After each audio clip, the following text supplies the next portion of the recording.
دلکش دنیا کے قابل احترام اور معزز ناظرین، السلام علیکم۔ محترم ناظرین، یہ زمین جس پر ہم رہتے ہیں بہت سے قیمتی خزانوں سے بھری پڑی ہے۔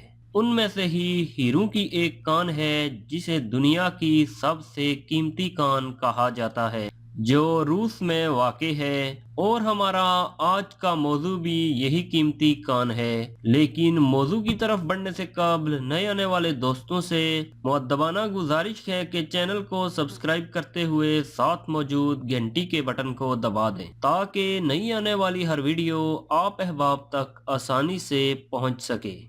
محترم ناظرین، دنیا کی سب سے قیمتی کان روس میں واقع ہے، جسے دنیا کا سب سے مہنگا گڑھا بھی کہا جاتا ہے اور جس کی مالیت تقریباً 13 ارب ڈالر ہے۔ مشرقی سائبیریا میں واقع اس کان کے اطراف موجود شہر ڈائمنڈ سٹی کہلاتا ہے، اور اس میں چلنے والی ہوا کے بگولے اتنے شدید ہوتے ہیں کہ وہ ایک ہیلی کاپٹر کو نگل سکتے ہیں، اور اسی وجہ سے ہیلی کاپٹر اس کے اوپر پرواز نہیں کرتے۔ 1722 فٹ گہری اس کان سے دنیا کے 25% ہیرے نکالے جاتے ہیں۔ تاریخی طور پر اسی کان سے روس نے دوسری عالمی جنگ کے بعد ہونے والا نقصان پورا کر کے اپنی معیشت کو سہارا دیا تھا۔ اگرچہ 2004 میں یہ کان اوپر سے بند کر دی گئی تھی، لیکن اس میں اب زیر زمین کئی سرنگیں کھودی گئی تھیں،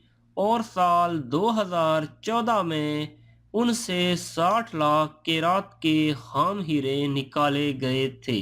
اب اس کان میں ممکنہ طور پر ہیرے کے کتنے ذخائر ہو سکتے ہیں، اس کا اندازہ یوں لگایا گیا ہے کہ اس میں 13 ارب ڈالر کے ہیرے اب بھی موجود ہیں، جو پاکستانی روپوں میں 13 کھرب کی غیر معمولی رقم ہے۔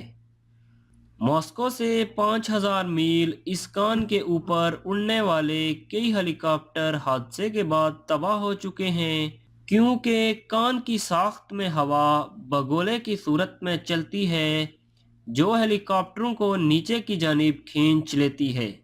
روسی کمپنی الروسا اس کان کی مالک ہے۔ 2010 میں ایک اور کمپنی نے متروک کان پر شمسی پینل کا ایک گنبد لگا کر 1 لاکھ لوگوں تک بجلی پہنچانے کے منصوبے کا آغاز کیا تھا۔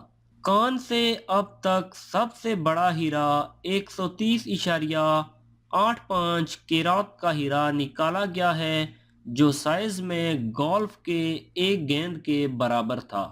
اسے روس کے 3 ارضیات دانوں نے دریافت کیا تھا، اور اس دریافت پر انہیں روس کا سب سے بڑا اعزاز لینن انعام دیا گیا تھا۔ دوسری جنگ عظیم کے بعد جوزف اسٹالن نے اسی کان کے ہیروں سے اپنی معیشت بہتر کی تھی اور ملک کی تعمیر کی تھی۔ واضح رہے کہ یہ کان مستقل برف میں رہنے والے علاقے میں دریافت کی گئی، اور برف ہٹانے کے لیے ڈائنامائٹ کی بڑی مقدار استعمال کی گئی تھی۔ اگر آپ کو میری یہ ویڈیو پسند آئی ہے تو اسے لائک کریں، اپنی قیمتی آراء سے نوازنے کے لیے کامنٹ کریں، اور اپنے دوستوں کے ساتھ ضرور شیئر کریں۔ اگلی ویڈیو آنے تک کے لیے اجازت دیجیے۔ اللہ حافظ۔